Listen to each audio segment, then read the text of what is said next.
Chudan. It's a middle level punch. So let's start with that. Left and open.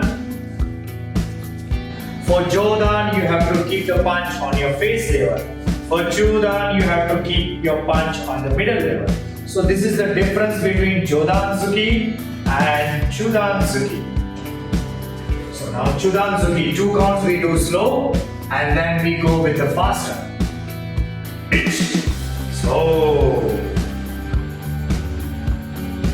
Knee. See, coordination of the punch is very, very important. Coordination means pull back and extend. That's 2 has a coordination.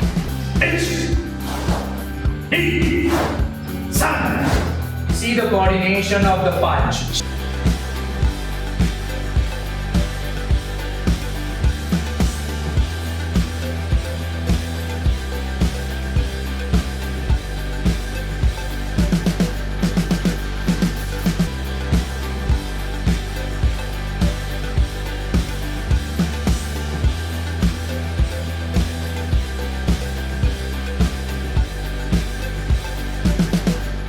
Aí, Yame.